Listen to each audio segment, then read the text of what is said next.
Muy buenas tardes a todos y muchas gracias por estar con nosotros en este IEM Meetings. Yo me presento, soy Antonia Pozo, redactora jefa de IEM Médico, y antes de entrar en materia COVID persistente, quería dar las gracias a nuestros 4 invitados de hoy que han hecho un hueco en su agenda para participar en este webinar. Os los presento ahora mismo. Esther del Corral, médico internista del Servicio de Medicina Interna del Hospital Rollo Villanova de Zaragoza y portavoz de la SEMI. Muchas gracias, Esther, por estar aquí. Buenas tardes.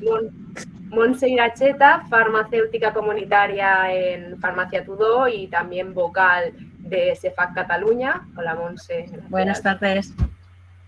Francisco Mera, médico de familia e investigador del proyecto Esperanza COVID del Instituto Catalán de la Salud, Fundación Jordi Gol. Buenas tardes, Francisco. Gracias.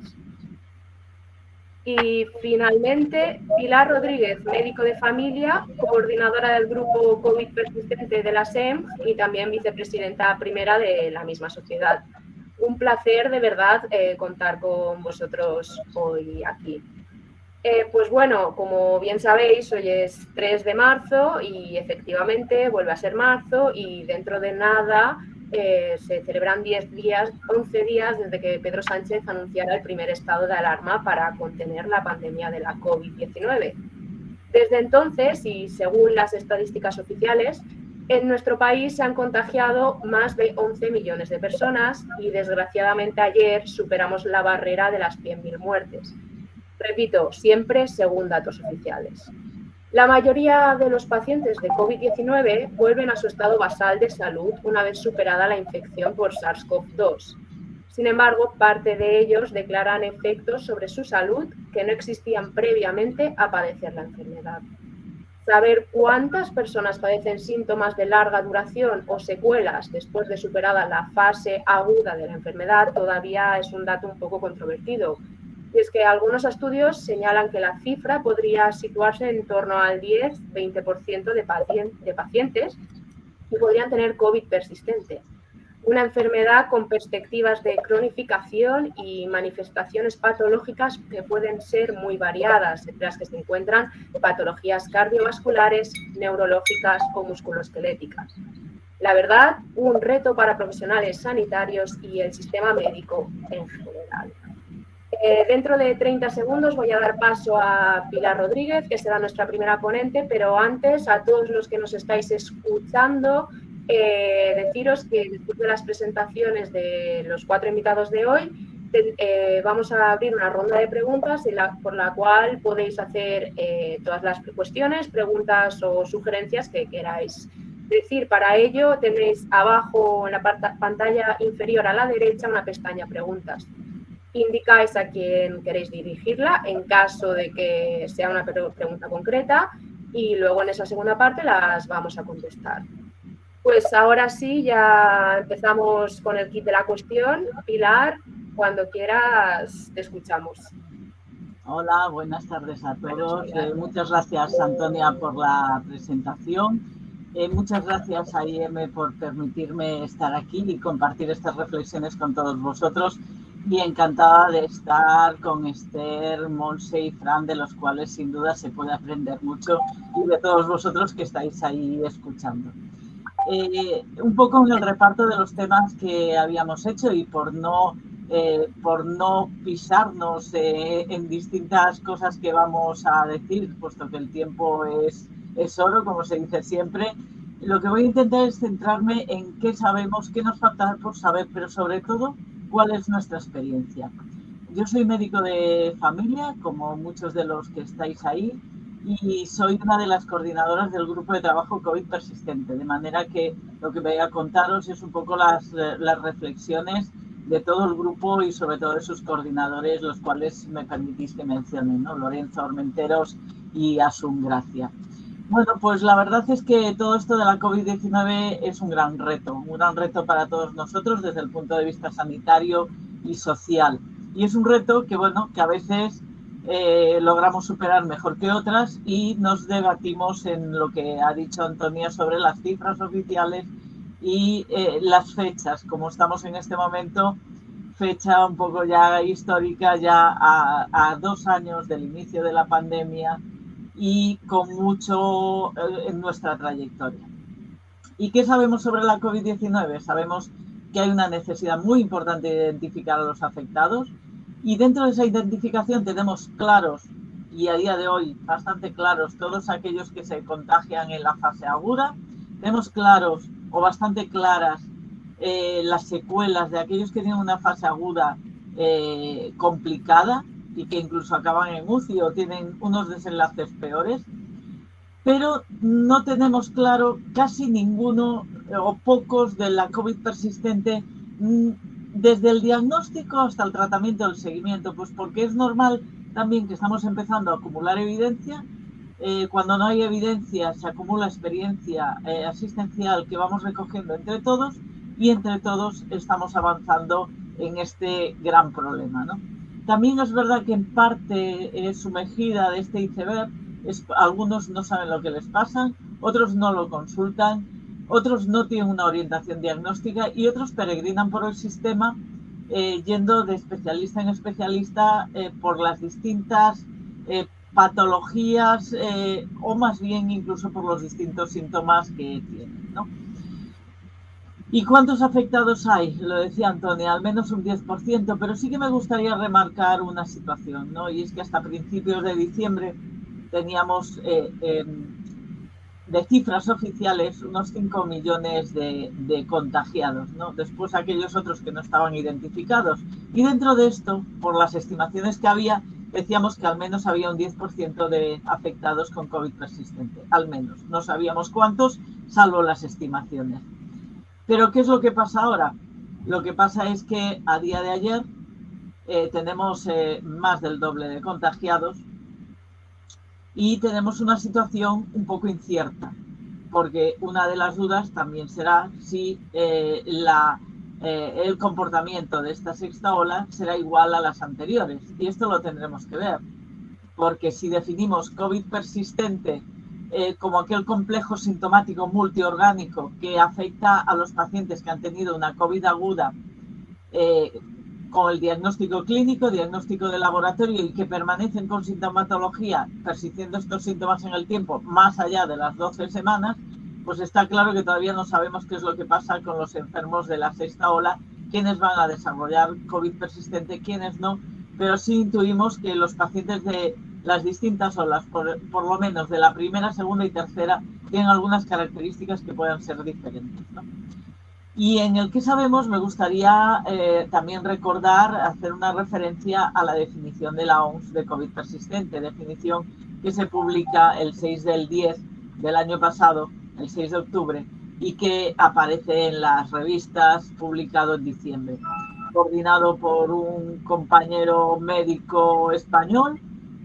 Lo que intenté es consensuar para que donde no llega la evidencia todos compartamos la experiencia y podamos denominar la afectación del mismo modo y referirnos a los mismos pacientes, porque es la única manera que tenemos de poder establecer comparaciones y poder saber analizar la realidad, ¿no? Al final lo que estamos es hablando de lo mismo, que 3 meses después de la infección por COVID agudo duran los síntomas y que o aparecen de nuevo y que al menos se presentan durante 2 meses. Me gustaría recalcar aquí 2 cosas, una de que estamos hablando de persistencia de enfermedad y no tanto de persistencia de síntomas. Es verdad que puede ser, y ahora lo veremos en la sexta ola, sobre todo, y antes lo veíamos en los niños, que la afectación aguda sea asintomática y entonces siempre nos entra esta duda, pero ¿cómo puede ser persistencia si resulta que no tenía síntomas? Bueno, estamos hablando de persistencia de enfermedad, no tanto de persistencia de síntomas.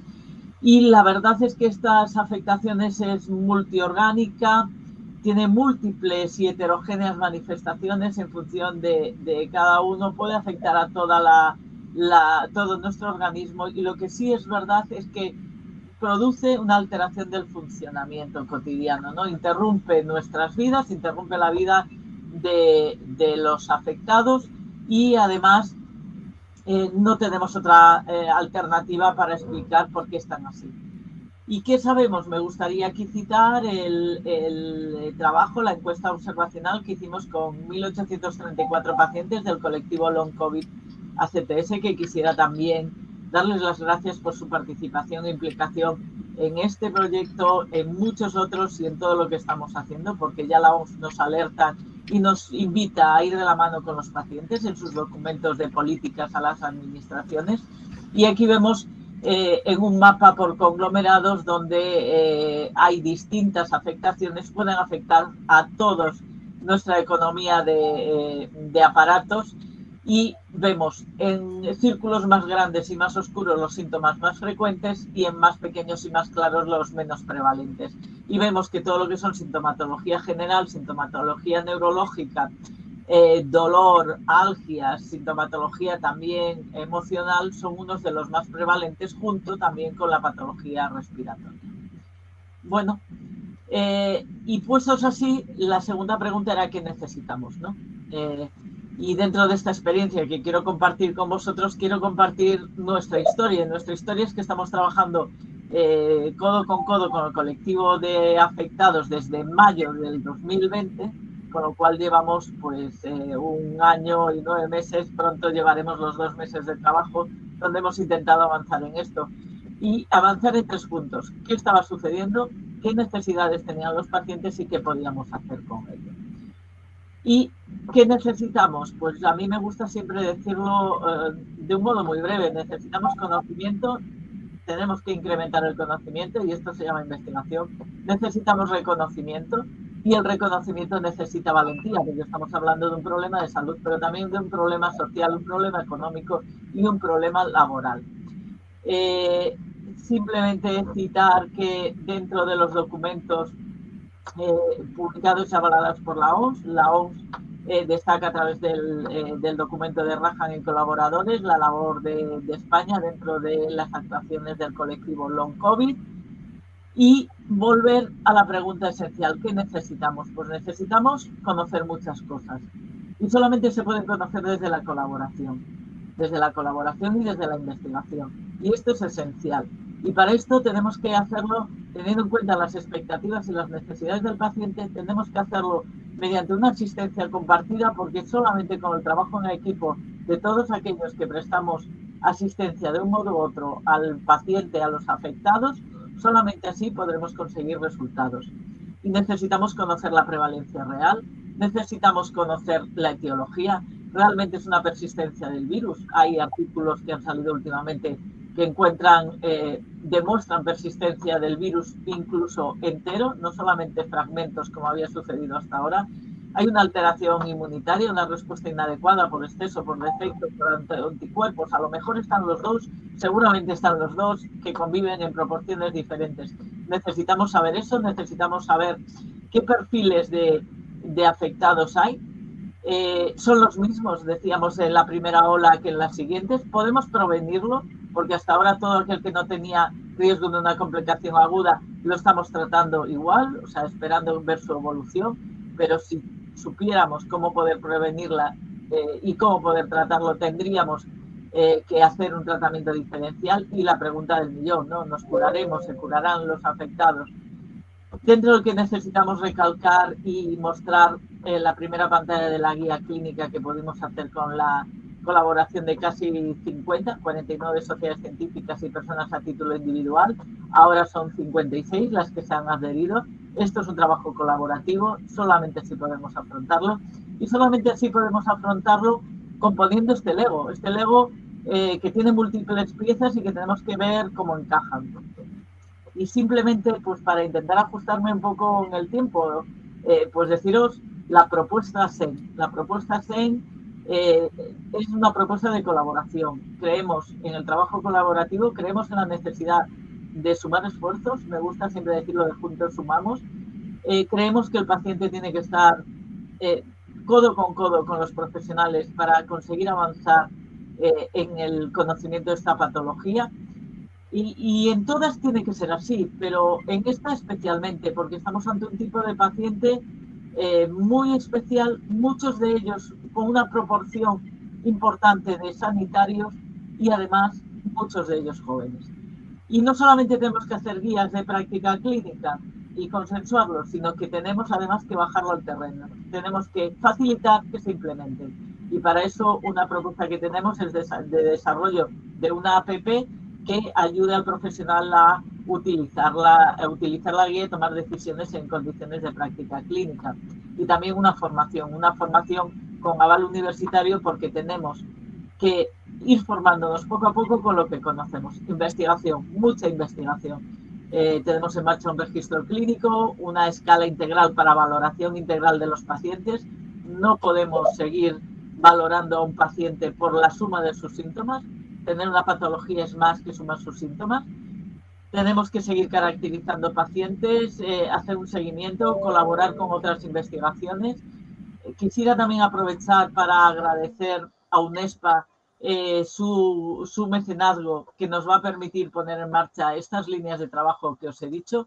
Y desde luego decir que esto es solamente una manera de empezar, que aquí seguimos y que estamos abiertos a la colaboración con todo el mundo, y tenemos claro que es necesario que incrementemos esta investigación en esta área.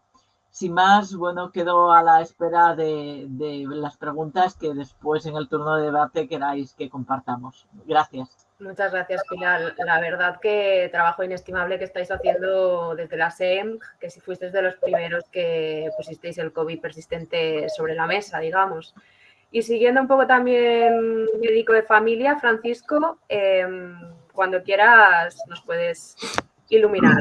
Vale, Ole, gracias. Hola, muy buenas tardes. Lo primero agradecer, igual que ha hecho Pilar, a IME Médico, que me hayan invitado a participar esta tarde con ustedes y poder estar con mis compañeras, con Monse, con Esther y con Pilar.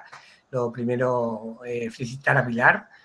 Yo soy también miembro de la SENC y me sumo, evidentemente, al orgullo de que la SENC yo creo que ha hecho una gran labor desde el primer momento y sobre todo, como ya bien dice, sumando un trabajo colaborativo con las pacientes y escuchando la voz de las pacientes, que al fin y al cabo es las que nos están dando los datos, ¿no?, para poder conocer esta nueva patología que es la COVID persistente, ¿no?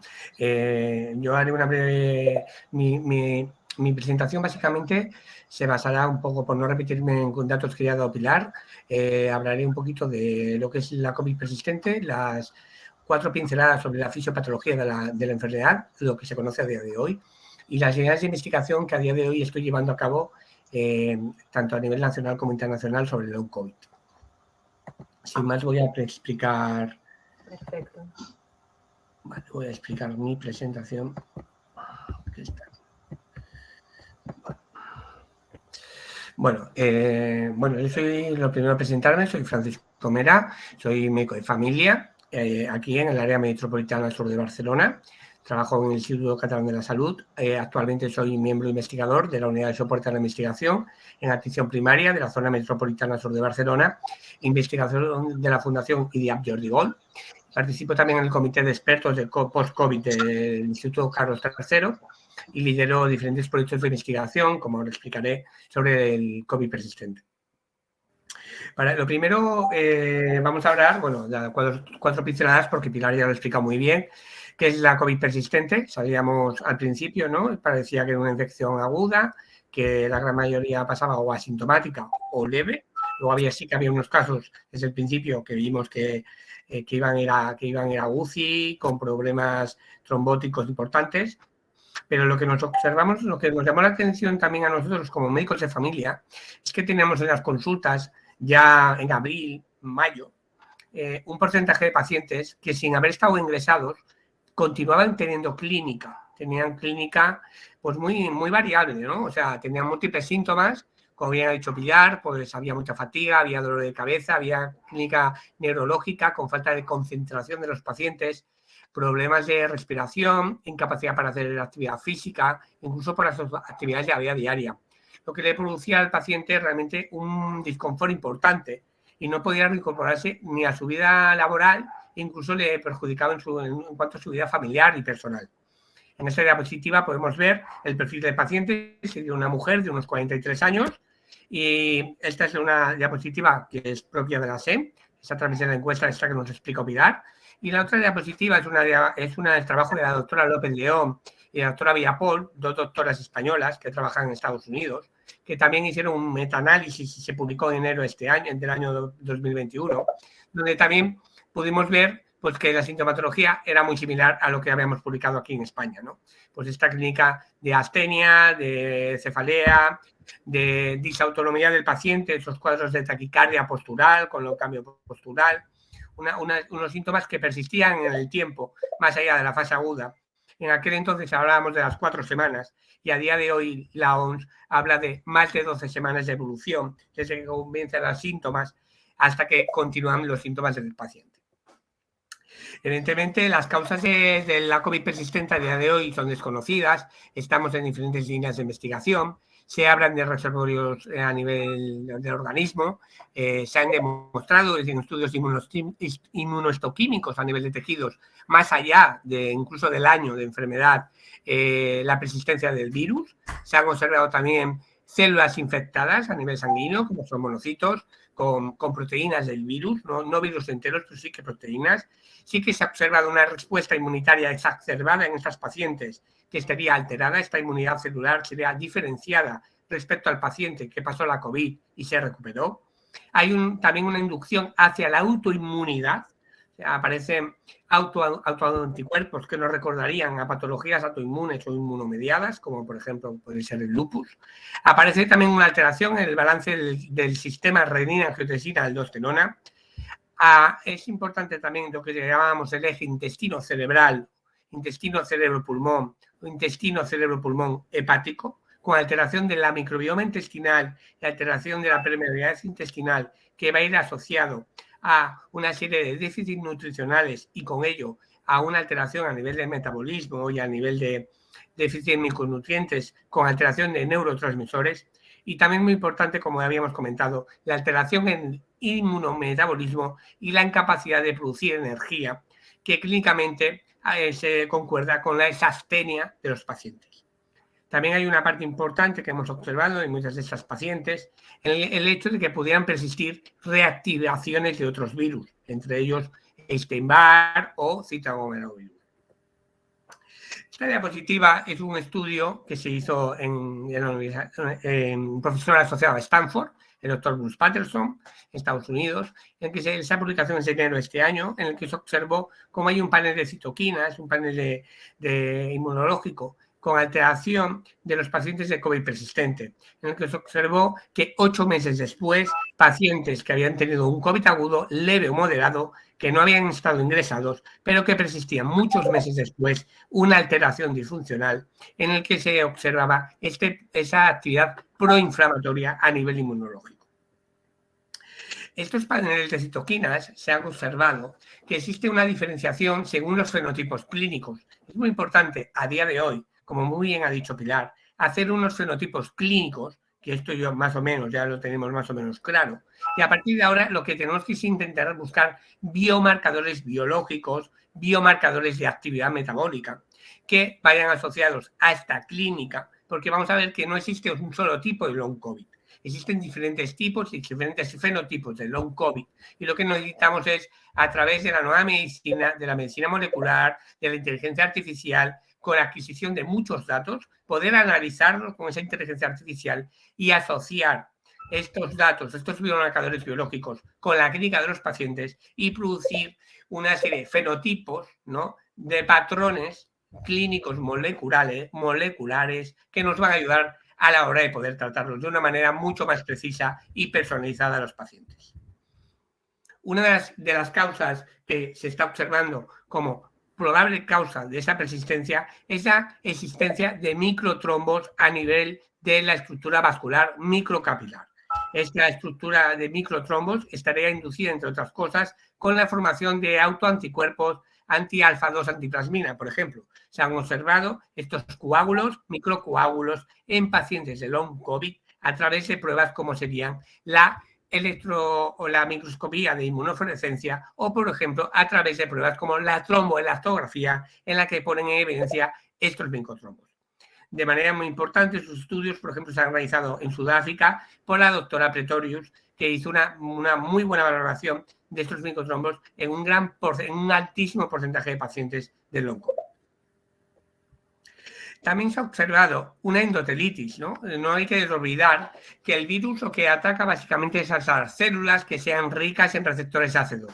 El endotelio vascular es una de las zonas de mayor riqueza del receptor AC2, con lo cual en aquellas zonas de máxima irrigación o con un endotelio vascular de gran importancia, serán zonas en las que se producirá una inflamación de ese endotelio. Por eso la afectación puede ser multisistémica y, entre otros, podemos encontrar una endotelitis importante a nivel de miocardio, a nivel hepático, a nivel renal y a nivel cerebral, entre otros órganos. Es importante la afectación neurovascular, porque mucha de la clínica persistente del paciente va a venir determinada justamente por esta afectación neurovascular, inmunomediada. Afectación, entre otras zonas a nivel del troncoencéfalo, con afectación de pares craneales y disautonomía del paciente, que va a producir una alteración en lo que sería la forma de organizar nuestro cuerpo, con alteración, una disfunción a nivel tubo digestivo, disfunción a nivel del sistema cardiovascular o del sistema respiratorio.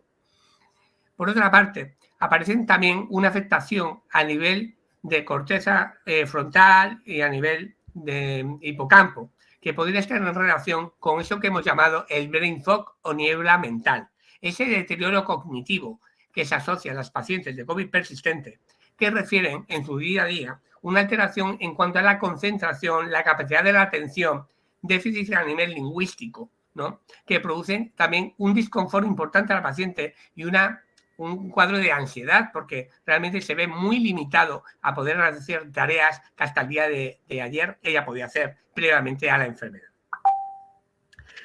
Otros patrones que estamos observando importantes a través del uso de la medicina nuclear, en este caso con el depósito de diferentes radiotrazadores, con depósitos de amiloide, en PET funcionales con resonancia, están observando esos depósitos, afectaciones en actividad a nivel cerebral en diferentes lóbulos, como el frontal, el parieto temporal, el occipital, así como el tálamo. O sea, realmente estamos observando cómo hay una alteración en el metabolismo cerebral que implicaría esta repercusión clínica que en las pacientes observamos con este déficit neurocognitivo. Es importante también señalar que justamente estos déficits neurocognitivos, según un estudio reciente francés en una corte de seguimiento a más de 600 días, se observó que esta sintomatología neurológica era la que más persistía en el tiempo. De hecho, los pacientes que la referían desde el principio, solamente un 20% a 600 días referían mejora a esta clínica. El resto, un 80%, referían o empeoramiento o mantenimiento de esa clínica persistente de lo que llamaríamos neurocovid. Evidentemente, dentro de la afectación, como hemos comentado, aparte de la cerebral, es muy importante la afectación vascular, ya tanto sea a nivel endotelial como a nivel lo que sería el miocardio o a nivel lo que sería a nivel trombótico, que puede ser a nivel microtrombótico, a nivel de coronarias o a nivel cerebral o a nivel incluso de arteria a nivel periférico. Por otra parte, afectación también neurológica periférica. Hacer una pequeña mención a las pacientes que después de la vacuna, en un pequeño porcentaje, no sabemos todavía cuál, pero que sí que refieren una clínica muy similar al long COVID, y que deberíamos tener en cuenta a la hora de poder hacer estudios, siempre tener ramas, no solo de long COVID, sino también ramas de estudios de aquellas pacientes postvacunales que refieren síntomas similares al long COVID, pero que no han pasado previamente la infección, pero sí que esta clínica ha ido asociada al hecho de haber sido vacunada. El siguiente, a ver, vamos al siguiente. Se quedó ahí, vale. Bueno, como comentábamos, el tema de la microbiota intestinal, se ha observado cómo hay una alteración en el microbioma intestinal en este estudio chino, por ejemplo. Se observó cómo hay una diferenciación entre el tipo de microbiota intestinal que tienen los pacientes long COVID respecto a los COVID que han pasado la infección y se recuperaron. Hay diferentes formas de flora intestinal, aquellas que son productoras de ácidos grasos de cadena corta, exactamente, por ejemplo, el butirato, ¿no? Que son formas, dijéramos, cardiosaludables que van a mejorar la capacidad cardiovascular de nuestro cuerpo. Justamente hay un déficit de ese tipo de flora intestinal en los pacientes de long COVID.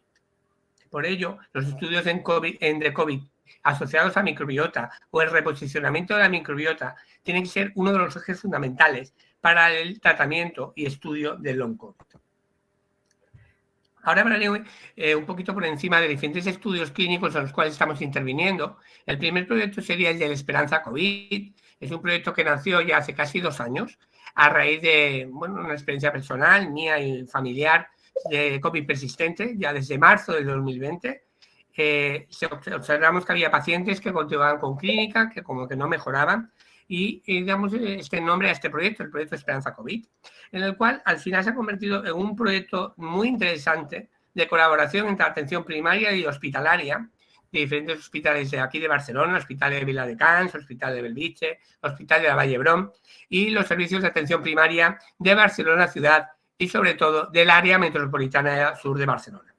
En este estudio hay una parte de 3 subestudios y un estudio en concreto. Un estudio o ensayo clínico a doble ciego en el que utilizaríamos una molécula que es el Montelukast en una dosis estándar a 4 semanas para ver la mejora en calidad de vida en cuanto a la sintomatología respiratoria de los pacientes de COVID persistente, que como explicamos, 1 de cada 4 pacientes de COVID persistente refieren a un grado de disnea que imposibilita realizar sus tareas o bien de la vida diaria o actividad física, pero que es totalmente diferenciado a lo que había a nivel basal del paciente.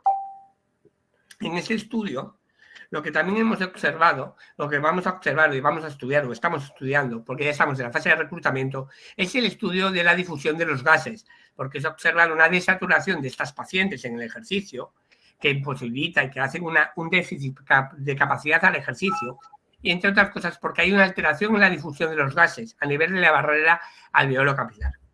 Hacemos también un estudio de walking test, para el disease walking test. ¿Para qué? Pues para observar justamente este déficit de incapacidad o intolerancia al ejercicio físico. Y por otra parte, un estudio de espirométrico para ver la capacidad de los volúmenes pulmonares de esas pacientes.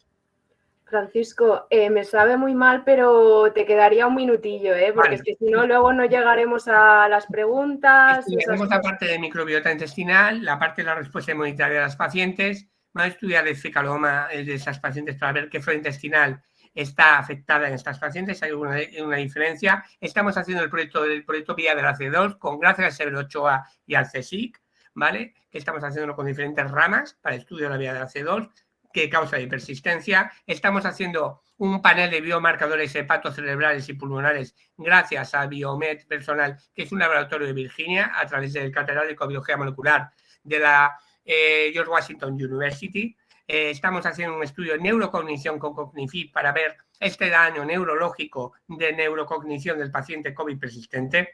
Seguimos trabajando en nuestra unidad de post-COVID multidisciplinar del Hospital de Bellvitge con las áreas de atención primaria de la zona. Como hemos dicho, la limitación fundamental es la pérdida de calidad de vida de los pacientes de long COVID. El long COVID al final se resume en ellas, en ellos, en las pacientes, los pacientes que están esperando evidentemente una asistencia de calidad y unos estudios que les ayuden a recuperar su salud que un día perdieron. Por ello, muchísimas gracias y espero que haya sido de su agrado la presentación. Muchísimas gracias, Francisco. Está claro que estáis llevando un gran trabajo de investigación y que tenéis un largo recorrido por delante. Y ahora, después de haber estado en atención primaria, nos desplazamos hasta hospitalaria con Esther y, bueno, ya puedes empezar cuando quieras.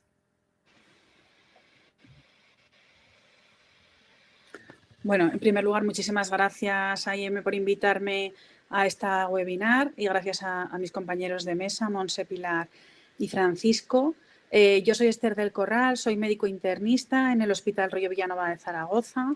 Soy ahora mismo la médico referente del servicio para post-COVID y he participado también como coordinadora en el plan de atención a los pacientes post-COVID en Aragón y soy miembro de la Sociedad Española de Medicina Interna y portavoz, ¿no?, cuando se habla de post-COVID. Me llama la atención que cada uno lo llamamos de una manera diferente, ¿no? Y siempre me gusta empezar un poco con esta controversia, ¿no? Yo sé que la Asociación de Pacientes y la SEM pues defiende sobre todo el término de COVID persistente, pero ahí está la definición de la OMS, que habló de condición post-COVID, y la definición de este término pues lo cogió también el Ministerio de Sanidad, y en la última actualización de la enfermedad también habló de condición post-COVID, ¿no? Y realmente que cada uno lo llamemos diferente, pues también dificulta la investigación. No solo hacemos una búsqueda en PubMed y según lo que pongamos, pues COVID condition, pues aparecen 6.000 artículos, pues si pones prolongado 3.000, si pones long term effects que habla de la guía NICE, pues hay 32.000 artículos. Entonces yo creo que deberíamos elegir un solo término y referirnos a todos a lo mismo, ¿no? O sea, que el mismo nombre lo utilicemos todos. Bueno, la definición de la OMS que ya se ha comentado, sí que me parece que la definición tiene algunas controversias que desde luego nos damos vueltas los internistas, ¿no? La OMS habla de 3 meses, pero bueno, también dice que podrían servir 2.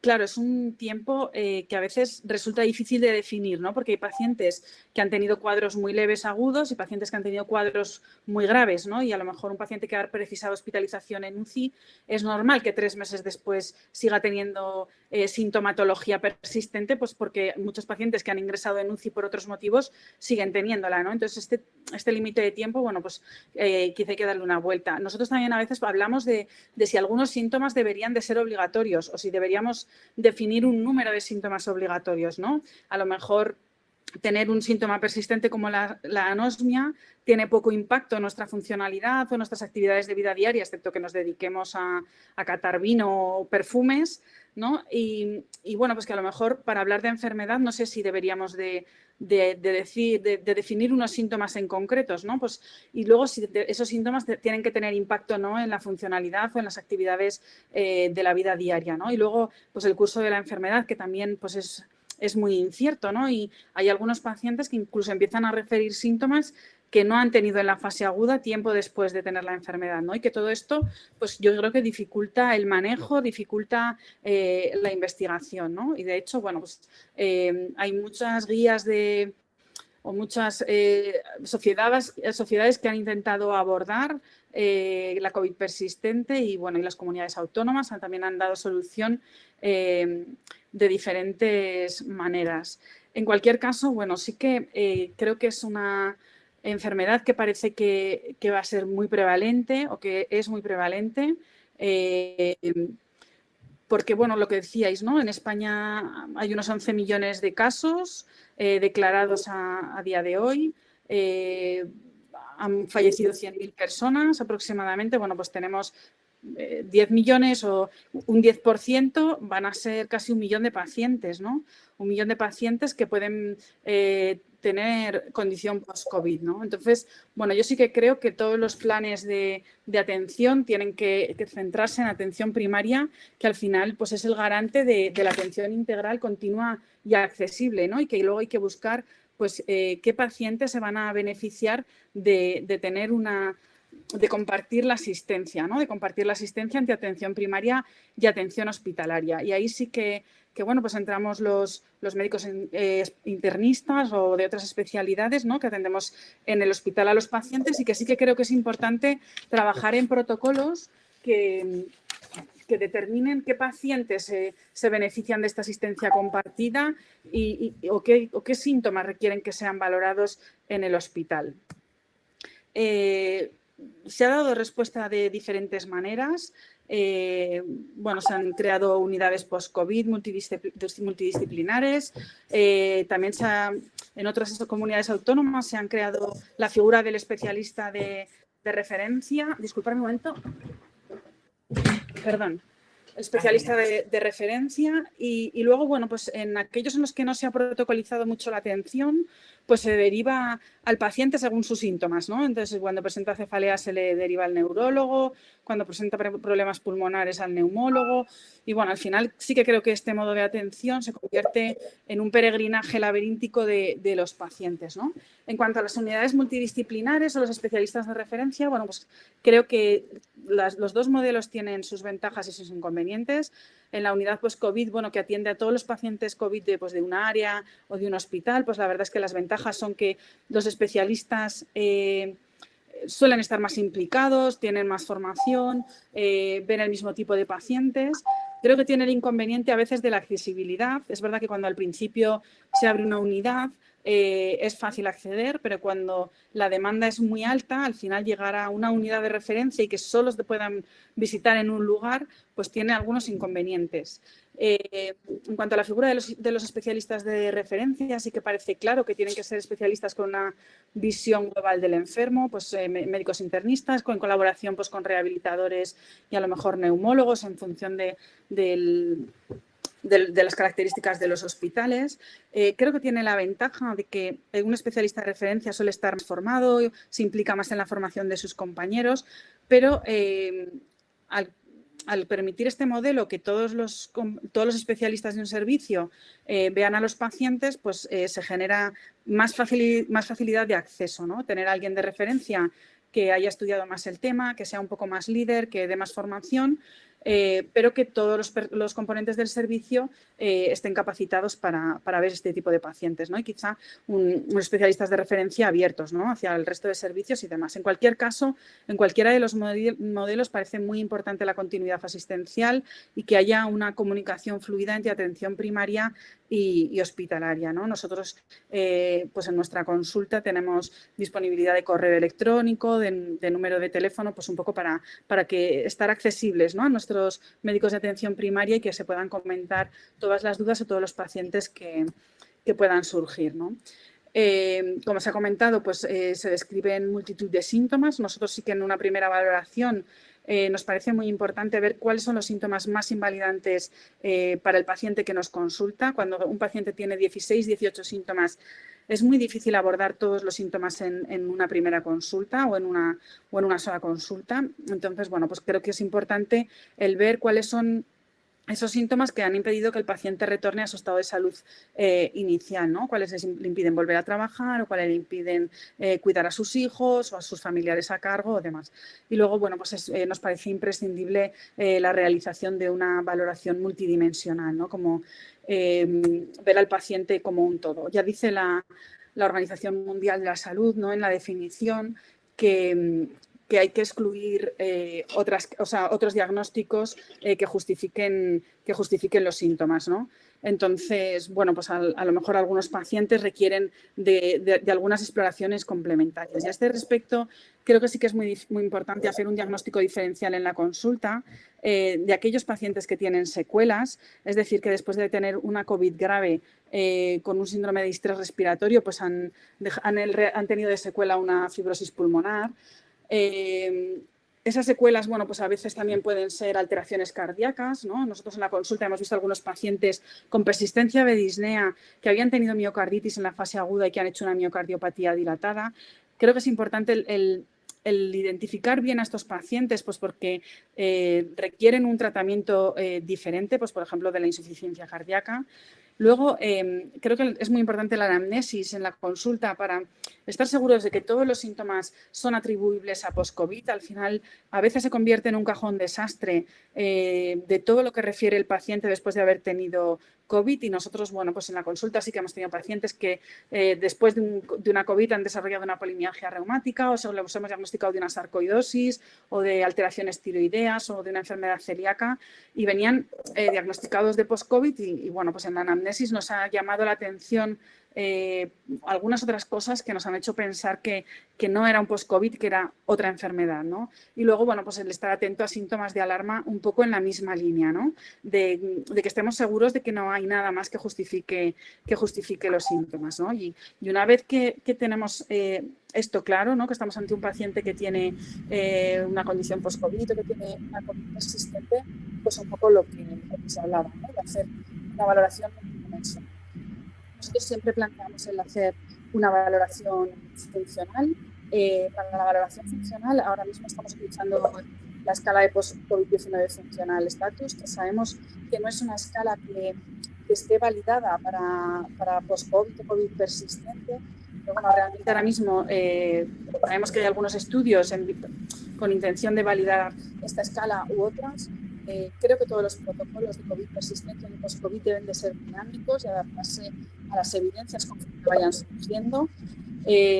Nosotros cuando pasamos esta escala, bueno, lo hacemos junto con el test sit-to-down, elegimos este test en vez del test de la marcha porque se realiza en 1 minuto y porque además de darnos el dato de saturación o no durante el ejercicio, pues este número de repeticiones nos ayuda a valorar la intolerancia o no al ejercicio físico, ¿no? Y esto también nos va a ayudar de cara a tomar decisiones de la rehabilitación, ¿no? Entonces, bueno, pues un poco en los pacientes que son más graves, que tienen más alteraciones funcionales, sobre todo los de grado 3 y 4, los comentamos directamente con el rehabilitador de referencia del hospital y probablemente son valorados en la consulta de rehabilitación y probablemente acaban haciendo rehabilitación presencial en el hospital. También hacemos eso con los pacientes que tienen un test sit-to-down patológico, es decir, que no cumplen las expectativas de repeticiones que deberían por la edad. Y luego, bueno, pues sí que los pacientes con grados más leves de rehabilitación funcional, junto con los rehabilitadores, trabajamos en un programa de ejercicio para realizar en casa. Entonces les damos un folleto explicativo con unos códigos QR que tienen acceso a unos vídeos que han grabado las fisioterapeutas con los rehabilitadores del hospital de cara a rehabilitación funcional y rehabilitación respiratoria. Luego la enfermera que pasa la consulta de post-COVID con nosotros pues les llama por teléfono o los cita pues para asegurar la adherencia a las medidas de rehabilitación o para explicarles los ejercicios en caso de que veamos que no los han comprendido o que necesitan ayuda, ¿no? Nos parece imprescindible también hacer una valoración sociofamiliar. Debe ser muy visible una forma de elección para su vida laboral, el cuidado de sus hijos, los apoyos que tienen y además pues, hacemos escalas de calidad de vida, de dolor, cierto clivaje de trastornos emocionales, de ansiedad y depresión y luego pues valoración cognitiva, de disnea o de trastornos del sueño. En cuanto a las alteraciones cognitivas, pues realmente, claro, todas las escalas de clivaje que tenemos para valoración de demencia o de deterioro cognitivo, realmente vemos que no son útiles con estos pacientes. Tenemos mucha dificultad para hacer esta valoración y ahora mismo, bueno, pues hemos planteado algún estudio de cohortes pues para hacer estas valoraciones, pero claro, realmente hacer una valoración exhaustiva de las funciones neurocognitivas lleva unos 90 minutos por un psicólogo especializado, con lo cual pues a este respecto ahora mismo tenemos problemas. Así que hemos intentado trabajar en la validación de alguna escala más sencilla, pero de momento parece que eso lo tenemos lejos. Esther, Todo esto, necesitaría... con todo esto hacemos un plan de intervención con unos objetivos terapéuticos claros. Nuestro objetivo sobre todo es que recuperen su estado de salud inicial. Hacemos pues plan de tratamiento, de depresión, de ansiedad y ya terminando, pues que como hemos hablado es una entidad llena de incertidumbres, que creemos que el modelo asistencial tiene que estar centrado en atención primaria y identificar a los pacientes que se benefician de esa atención compartida. Nos parece imprescindible la valoración multidimensional y los planes de intervención. Creemos que para organizar la asistencia son imprescindibles los protocolos y luego, pues un llamamiento a no sobrediagnosticar, no etiquetar y no medicalizar lo que no es necesario y que todos los diagnósticos y tratamientos deben estar basados en la evidencia. Y muchísimas gracias. A ti, Esther. Pues, Montse, ahora contigo, si quieres, entramos en la parte de farmacia comunitaria. Vale. Gracias. De nada. Pues muchísimas gracias, Antonia, por invitarme al IEM Médico, porque a veces he hecho cosas en IEM Farmacia, es un placer saltar a médico. Y también muchas gracias por compartir con Esther, Pilar y Francisco esta charla. Veo que hay 153 personas, imagino que habrá de todo, imagino que la mayoría serán médicos y pacientes. Mi presentación, como siempre, el papel, yo soy farmacéutica, pero comunitaria, no soy ni de atención primaria ni de hospitalaria, soy de oficina de farmacia, o sea, dentro del grupo de tiendas, entre comillas, que a partir del 13 de marzo del 2020 seguimos abiertas. Y tuvimos que hacer un poco de enlace, ya lo hacemos habitualmente, pero aún fue más notorio, debido a que había las restricciones de no poderse mover y hemos hecho muchísimas cosas. Si algo bueno y positivo, empezando al revés, ¿no? Haciendo un poco de DAFO, alguna fortaleza, si le encuentro al COVID, ha sido que la relación que tengo ahora con el centro de salud al que pertenece mi farmacia es exquisita, porque lo que llegamos a correr para poder ofrecer tratamientos súper rápidos a los pacientes a través de los diagnósticos que hacían los médicos de primaria fue a tiempo récord y en horarios evidentemente fuera de consulta y hasta de madrugada tal como fue necesario, ¿no?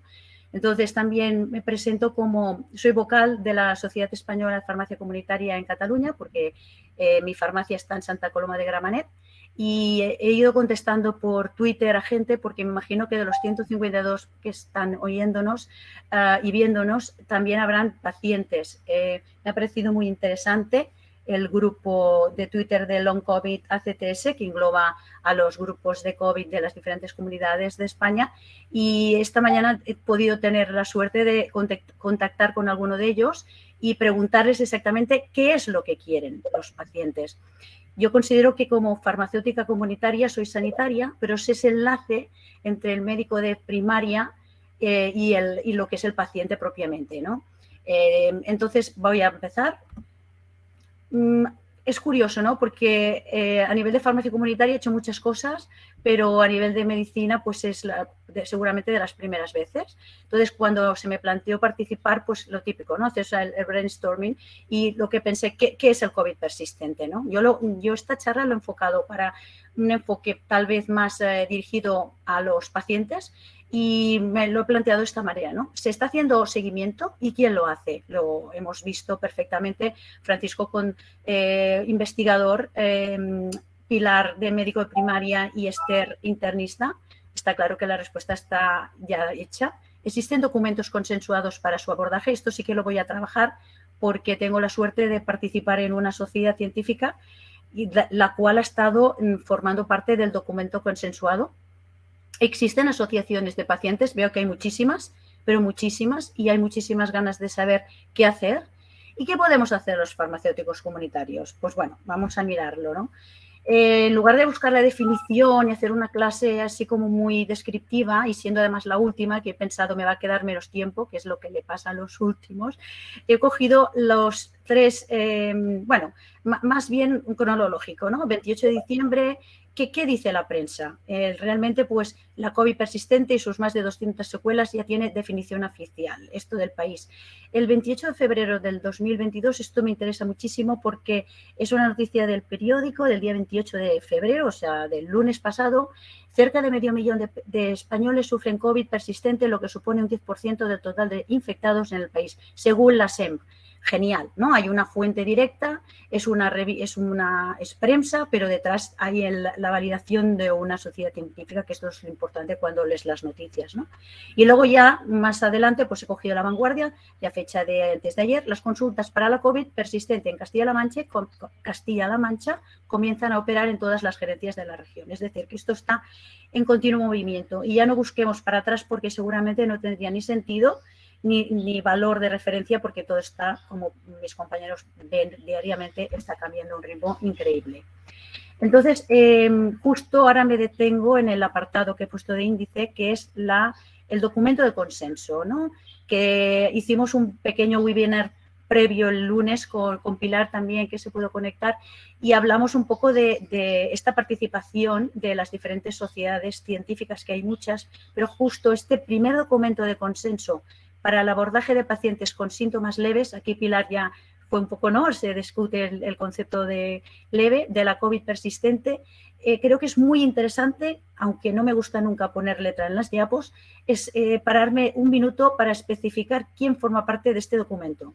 Una asociación para el autocuidado de la salud, que es la ANEF, la Sociedad Española de Médicos Generales y de Familia, la SEM, que tanto es Francisco como Pilar, la Sociedad Española de Farmacia Clínica Familiar y Comunitaria, que es la mía, el Consejo General de Enfermería, súper importante, Yo llevo desde el 2002 haciendo algunos trabajos de investigación a nivel muy de zona, ¿no? A nivel de Santa Coloma, y el papel de enfermería es clave, juntamente con, evidentemente, medicina y farmacia, y también con los psicólogos, tal como pone aquí, ¿no? Consejo General de la Psicología de España, y la asociación, y aquí me detengo, Asociación de Pacientes Long COVID ACTS, que aquí supongo que de las 154 personas habrá más de uno que forma parte de Long COVID Aragón, Long COVID Andalucía, Long COVID Madrid, Long COVID País Vasco. O sea, es increíble la cantidad de gente que necesita esta ayuda y que por lo tanto se ha asociado para poder defenderse y, más que defenderse,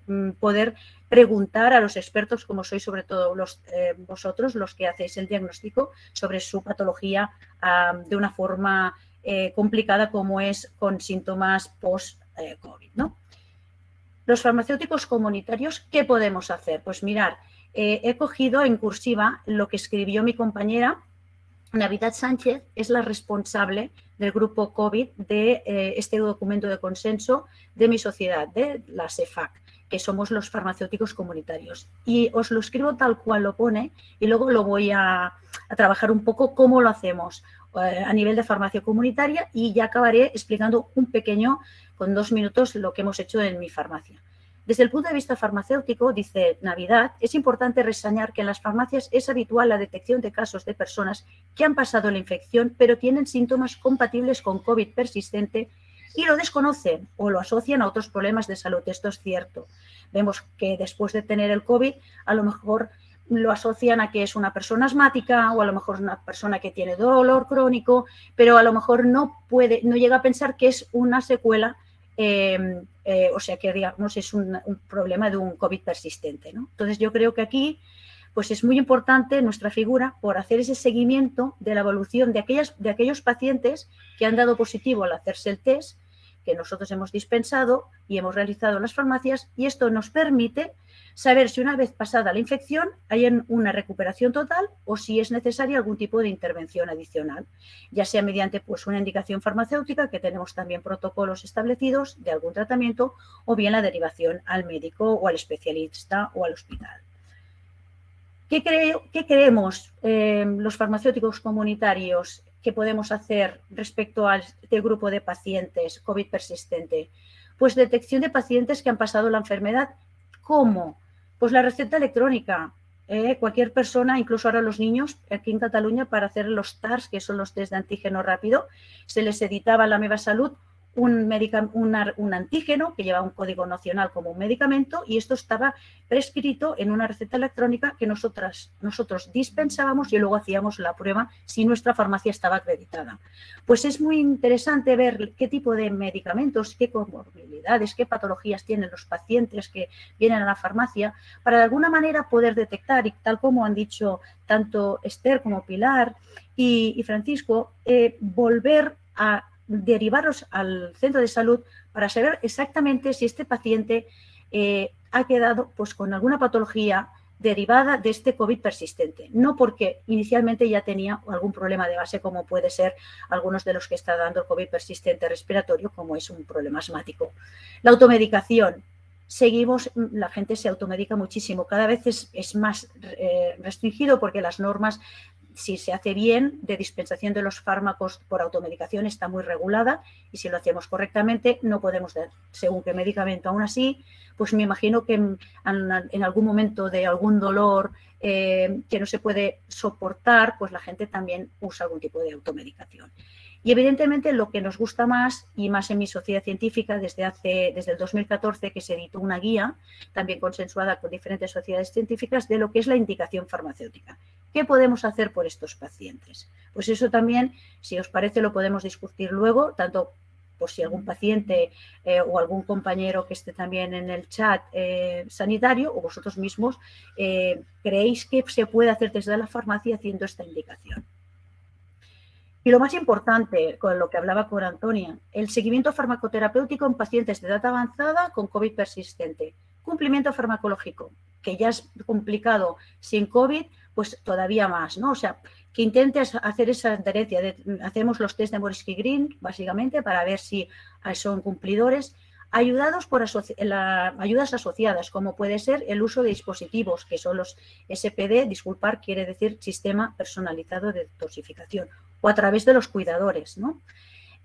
Paciente con COVID persistente de edad avanzada, revisión del uso de la medicación, el RUM, el Use Revision Medication, para ver exactamente si se toman bien la medicación. Entrevistas clínicas, esto estamos haciendo también un estudio en la CEFAC para poder hacer una entrevista clínica a nivel de farmacia. En la Facultad de Farmacia, en quinto, se ha hecho concretamente en la UB, una sala de simulación para hacer estas entrevistas clínicas y ya poder hacer esto con más seguridad cuando acaba en el grado, ¿no? Y luego, lo más importante, que cada vez hay más farmacias que tenemos la ZAP. ¿Y qué es la ZAP? Es una zona de atención personalizada, donde puedes citar al paciente para que pueda hacer un control contigo, y en este caso de un COVID persistente sería muy necesario y realmente muy bueno. Lo más importante, creo yo, para terminar, trabajar, lo habéis dicho los tres, esta coordinación. Tenemos que trabajar coordinados, ¿no? ¿Cómo? Pues las diferentes sociedades científicas. El primer documento de consenso se ha hecho con muchísimas. Entonces, creo que es más fácil trabajar de esta manera, que todos usemos el mismo patrón, que todos usemos el mismo protocolo. Y sobre todo, con las asociaciones de pacientes. Yo creo que mucha gente de la que nos está oyendo y que son pacientes quieren respuesta, tienen dudas, ¿no? ¿Qué necesitan los pacientes? Pues hay que buscar también no solamente protocolos y estudios de investigación que son lógicamente necesarios para poder seguir adelante en este tipo de problema, de este virus tan complicado, pero también tenemos que saber qué quiere el paciente, cómo se encuentra. Y esto desde la farmacia comunitaria, sobre todo desde el COVID, creemos que hemos cogido un valor de referencia enorme, porque éramos como el punto de referencia de salud, porque los centros sanitarios o no se podían visitar o los pacientes solamente podían desplazarse a buscar la medicación. Por lo tanto, yo me quedaría sobre todo con eso de la importancia de contactar con las asociaciones directamente. Ya para terminar, quisiera explicaros, y es una propuesta a nivel de salud. En julio del 2021 se dio la opción a los farmacéuticos catalanes de hacer lo que se llama el TARCAT, que es un convenio que se hace con el CatSalud, y el TAR es test de antígeno rápido, tenías que hacer una formación, unos exámenes y tu farmacia quedaba acreditada. Debido al día, si no recuerdo mal, 12 de enero, que empezaron las clases, el 11 de enero, que era un lunes, el 12 de enero ya teníamos una avalancha en la farmacia de niños que habían estado en contacto con un compañero que había dado positivo y que por lo tanto tenía acceso a hacer una prueba de test de antígeno, ¿no? Entonces, uy, se ha movido, ¿no? Vale. Voy acabando, ¿eh? Simplemente son datos. Pensar que solamente en el mes de enero se han hecho 814.585 notificaciones registradas al TARCAT. De estas, de test financiados, para que me entendáis, estos test son los que nos recibíamos a la farmacia de niños, o sea, de escolares, ¿vale? Que son test financiados. De estos test, 32.533 fueron positivos, un 7,4% de los escolares. Luego se hicieron test no financiados hechos en la farmacia por los pacientes que venían, con 17.781 positivos. Y en total registramos 286.055 test, solamente se registraban positivos de pacientes que se hacían ellos los test y las farmacias acreditadas los podíamos registrar. Una muestra muy pequeñita, que es la mía, en nuestra farmacia durante el mes de enero hemos hecho 149 test financiados, 13 positivos, el cribaje era población sana, un 8,7% de escolares, me acerco al 7, un poquito por encima del 7,4, y esto se hacía pues en horario fuera de apertura y con cita previa. Simplemente acabo con esto. Podríamos hacer a lo mejor algún estudio con estos datos, no digo con los míos, pero sí con el global de todas las farmacias de Cataluña. ¿Os habéis planteado hacer un estudio COVID persistente en pediatría? Estos son como unas preguntas que también lanzo a ver qué os parece. Ya para acabar, hace justo el verano del 2020, en una calita de Menorca, encontré un póster que ponía, lo tengo aquí detrás, ojalá la próxima pandemia sea de amor. Hice una foto y lo tuneé, pedí permiso al chico del bar, porque fue el calendario del año 2021 para mi farmacia. Y así acabó. Muchísimas gracias y ojalá que la próxima pandemia sea de amor. Muchas gracias a todos. Muchas gracias, Esther. Monse. Esperemos que sí, que dejemos esto atrás y que sea más el amor lo que reine. Tenemos varios temas ahí llevados en la sección de preguntas, algunas de las cuales ya se han estado dando respuesta, pero creo que, por ejemplo, sería interesante más a nivel, porque algunos son casos como concretos, más a nivel de general, de tal y como has explicado tú, Esther, que hay un poco de, pues eso, de problemática, de dilema de la definición de COVID persistente, long COVID, cosas así. Entonces nos preguntan, perdonad que he perdido aquí entre tanto, pero el término post-COVID no puede inducir a equívoco a alguien que tiene secuelas post-COVID y alguien que sigue enfermo con síntomas persistentes, donde el término no parece de todo determinante. ¿Cuál es, o sea, que antes lo has arrojado, pero cuál sería tu postura, Esther? A ver, mi postura es que la OMS ha decidido que se llame post-COVID.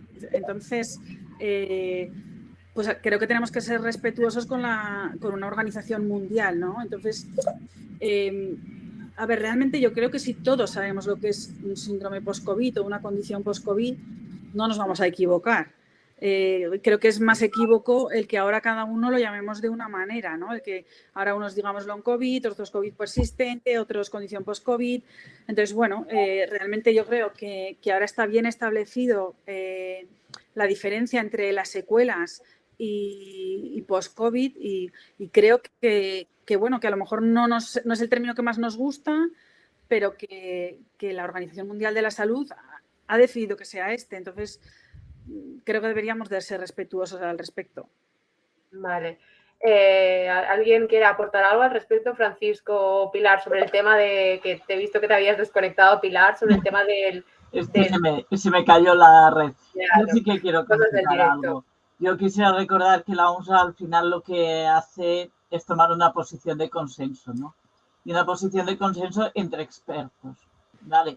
Entre los 300 y pico expertos que son los que consultar. Y ahí todos sabemos cómo es una encuesta Delphi y cómo se hace, ¿no? Y creo que tiene un grandísimo valor. Y no me gustaría pararme en el nombre, porque en el nombre me da un poco igual. Quiero decir que si le llamamos post-COVID tenemos que usar un nombre y un apellido, porque está claro que no es lo mismo cuando hablamos de secuelas que cuando hablamos de estos pacientes. ¿Podemos decidir llamar a todos post-COVID? Bueno, pues les llamamos post-COVID, pero después ponemos el apellido, porque unos son de una manera y tienen una manera de abordarse y otros son de otra, ¿no? Lo que sí que es importante para mí es que primero reconozcamos la existencia del problema, que todavía hay algunos profesionales que no lo están reconociendo y algunos entornos que no lo están reconociendo, y después que seamos conscientes de que si a dos cosas diferentes les llamamos igual, pues tenemos que usar un apellido. Es una opción. Quizás no sería la que yo elegiría, pero es una opción y es de consenso, con lo cual, bueno, me parece... Eso es un poco lo que eso es un poco lo que me pasa a mí, que comparto con Pilar, que quizá no es el que yo elija, ¿no? Pero sí que creo que es verdad que ahora está bien establecido lo que es la secuela de lo que es el post-COVID, sobre todo porque la secuela además suele tener un apellido, quiero decir, la secuela es en forma de miocardiopatía o la secuela es en forma de fibrosis pulmonar o al final en post-COVID la exigencia de la definición es que no encuentras una causa que lo otra causa que lo justifica, ¿no? Es decir, no tienes una miocardiopatía, no tienes una fibrosis pulmonar, con lo cual yo creo que sí que está clara la diferencia, o por lo menos la gente que nos dedicamos a esto tenemos clara la diferencia y la difusión se tiene que hacer desde ahí. De todos modos, como todo está sujeto a cambios, yo casi que me apuntaría una cena con quien sea, con quien esto va a cambiar. Claro, a ver, Pilar, tú y yo estuvimos en un pero bueno.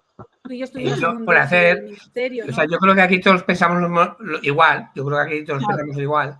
Y si nos vamos a PubMed y tú pones long COVID, cada día los artículos hablan del long COVID, del COVID largo, ¿no? Porque, como bien dice Esther o ha dicho Pilar, ¿no? Decir síndrome post-COVID, pues no es una definición que nos guste. Es verdad que la ha hecho la OMS, pero no nos gusta. Y también creo que las pacientes entiendo que es una definición que a ellas personalmente les gusta muy poco. Claro. Yo ahí me gustaría hacer hincapié. Entiendo perfectamente, y lo que he hablado, lo he hablado como profesional, donde lo que me importa, y como consensuamos con Esther y con Frank, es saber de qué estamos hablando y qué es diferente, pero como paciente entiendo perfectamente que se pueda sentir que al final es trabajo para reconocer la entidad y después se reconoce llamándolo de otra manera. No es satisfactorio para el paciente. Yo eso sí que lo entiendo y lo entiendo perfectamente y lo puedo compartir, ¿no? En ese sentido. Aunque insisto que lo importante es que nos dediquemos a, una vez conocido, avanzar todos en el mismo camino y buscar una solución, ¿no? Claro, y un poco relacionado con esto, ahora que, bueno, Francisco, si que Francisco tiene que coger un avión, entonces cuando tengas que irte, sin problema, ¿vale? No tienes el micro, Francisco. El audio, Francisco.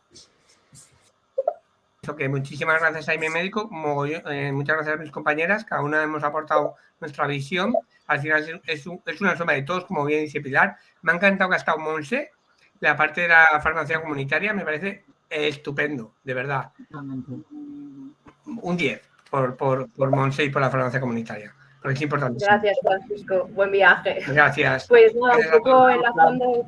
Venga. Adiós. Que vaya bien.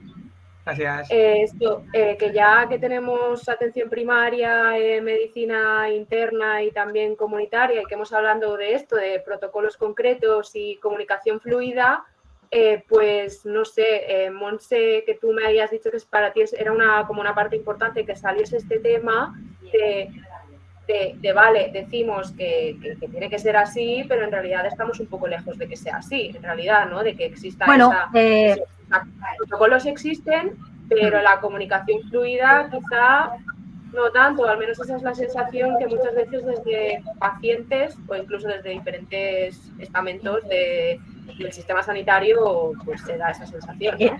Es cierto que, bueno, supongo que como todos los colectivos que trabajamos en salud, ¿no? Cada vez hay más farmacias que están asociadas a la sociedad científica, porque pensar que la sociedad a la que pertenezco como vocal aquí en Cataluña es la única sociedad que engloba los farmacéuticos comunitarios. Y esto también tiene su mérito, porque de alguna manera, teniendo los horarios que tenemos, como no tengas muchísimo personal, implicarse a nivel docente, a nivel de investigación y a nivel de sociedad es muy complicado, porque no puedes estar en los dos sitios a la vez, ¿no? Sobre todo por el horario que tenemos. Entonces, por otro lado, la pandemia nos frenó un poquito porque la CEFAC estaba ya sobre el 2019 haciendo muchos convenios, muchos consensos de colaboración, por ejemplo, a nivel de hipertensión con la Xelela, cursos de formación de tal manera que todos nos acreditábamos para que esta comunicación con los médicos de familia sobre todo y también, por ejemplo, el tema de hipertensión, pues con los especialistas en nivel de cardiología, fuera de una manera que ya estuviera coordinada. Pasa que es cierto que esto es lento y que no todo el mundo lo ve de la misma manera, entonces pues no es complicado. Pero sí que yo creo que lo más importante es que podamos tener guías consensuadas entre las diferentes sociedades científicas a las que pertenecemos, porque así trabajamos de la misma manera. Mirad, justo antes de la pandemia, el último congreso que fue en el de CEFAC Emergen de Valencia, finales de enero del 2020. Y allí se hizo una guía que se presentó como varios ponentes. Estábamos, una guía de consenso de los SPD, que es esto que he explicado, de preparar la medicación enlistada, de tal manera que el mismo protocolo se usaba o se reconocía desde la atención primaria como de las farmacias comunitarias. Trabajábamos de la misma manera, era una doctora de Madrid y fue genial. Luego llegó el COVID y pues se frenó todo, ¿no? Pero yo creo que nuestra línea para poder trabajar de forma coordinada es que tengamos estos documentos de consenso unánimes entre las diferentes sociedades científicas. Bueno, y eso, pues, quiero decir, a día de hoy es algo que al menos se ha estado trabajando pero desde atención primaria, ¿creéis que el flujo es correcto? O sea, a pesar de tener las guías, ¿cuál es la valoración? Bueno, yo creo que las guías es un paso, desde luego que sí.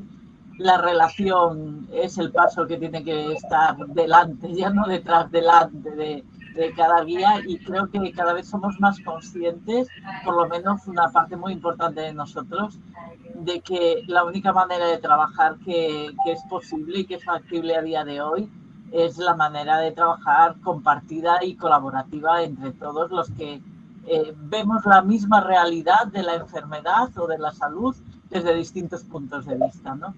Creo que nos complementamos y ese tiene que ser el camino. El problema que tienen las guías y los protocolos es que una vez consensuados hay que aplicarlos, hay que bajarlos a la tierra, hay que implementarlos y hay que hacer que todos asumamos eso que hemos consensuado hasta que se generen nuevas evidencias, ¿no? Porque al final estamos hablando de documentos que tienen que ser dinámicos, ¿no? A mí me parece sustancial, me parece que es el camino en el que vamos los profesionales y me parece que las administraciones deben empujarnos a ese camino y deben instaurar ellas mismas ese esquema de trabajo, ¿no? Hoy en día ya no sirve, ni es tolerable, ni es elegible el trabajo individualizado. Todos nos complementamos y además la tecnología nos tiene que ayudar a hacerlo. Detrás de eso está la voluntad de las personas y de las instituciones y no debe faltar esa voluntad. No sé si a ello quieres añadirle algo, Esther, de lo que ha dicho Pilar, un poco desde la visión de medicina interna, o al final... Bueno, yo ya lo he dicho en mi exposición, ¿no? Que me parece que la cercanía y la comunicación con los pacientes, o sea, los profesionales que al final están en la primera línea de la atención, que es atención primaria, es fundamental, ¿no? Lo que pasa es que siempre es un poco nuestro punto débil, ¿no? Que al final en la vorágine del trabajo, pues dejas para el final siempre lo que no te exige rapidez, ¿no? Entonces, bueno, pues es un poco lo que comentaba, ¿no? Yo realmente, pues en la consulta tengo a disposición un correo electrónico, un teléfono en el que me pueden localizar mis compañeros, que creo que es lo ideal, ¿no? Establecer los cauces de comunicación. Lo que pasa que, bueno, pues realmente creo que es algo en lo que tenemos que seguir trabajando, ¿no? Que el hospital salga del hospital y que la primaria se acerque, ¿no? Es así. Lo que pasa que es verdad que pues, al final los médicos de atención primaria tienen unas agendas pues muy llenas, que casi no encuentran tiempo para coger el teléfono y localizarme a mí. Yo si estuviera siempre en el mismo sitio, pues también sería más fácil, pero bueno, sí que es verdad que creo que hoy en día es más fácil la comunicación pues por correo electrónico o demás. Bueno, pues a ver si seguimos creando puentes entre diferentes niveles. Y muy a nuestro pesar, llevamos 1 hora y 20, ya tendremos que ir cerrando. No sé si queréis hacer nada o algo breve a modo de conclusión. Por empezar por el orden que habíamos hecho, Pilar, si quieres decir algo. Bueno, quizás el resumen es muy fácil, ¿no? Juntos sumamos pacientes, profesionales, todo tipo de profesionales. El objetivo es buscar la mejora del paciente. Vale, efectivamente. Esther. Bueno, aprovecho la conclusión final para contestar a alguna pregunta del chat que está en la línea de las pruebas y de los tratamientos. A día de hoy ningún tratamiento ha demostrado que sea efectivo para tratar los pacientes con post-COVID o COVID persistente. Nadie debería recibir un tratamiento específico para esto que no fuera dentro de un ensayo clínico, porque no hay nada publicado que diga que es útil y tampoco hay ninguna prueba ahora mismo que diga que un paciente tiene COVID persistente. O sea, esto es así. Los criterios son clínicos. Haber tenido COVID y tener síntomas persistentes durante 3 meses. Entonces, bueno, pues un poco eso, ¿no? Que yo lo he dicho al final de mi charla, pero un poco rápido, que vamos a hacer una medicina. ¿Te puedes acercar un poquito al micro? Creo que tenemos que hacer una medicina basada en la evidencia y que aunque todos los pacientes y los profesionales tenemos mucha prisa en encontrar la solución, pues la realidad es que a día de hoy la mala noticia es que no hay solución todavía. Bueno, esperemos que en un futuro cercano encontremos algo. Y nada, Montse, tus últimas conclusiones. Pues yo me quedo con las asociaciones de pacientes porque realmente son los que lo sufren. Las personas que están... He leído esta mañana y ayer muchísimos comentarios en los twitters que tienen y es un problema importante y pienso que hay que saber escucharles independientemente de todo lo que hagamos los sanitarios. O sea, yo me quedo con esto, que hay que hacer un esfuerzo por escuchar a las asociaciones de pacientes. Que así sea, entonces. Pues nada, muchas gracias por haber compartido esta tarde con nosotros. Esperamos que el IEM Meetings de hoy os haya resultado interesante. De nuevo, muchas gracias a Esther del Corral, a Montse Iracheta, a Francisco Mera, que ya se nos ha ido, y a Pilar Rodríguez. Gracias por estar aquí y gracias por todo. Cuidaos mucho y nos vemos en el próximo IEM Meetings. Un abrazo. Gracias. Gracias. Adiós. Gracias a vosotros.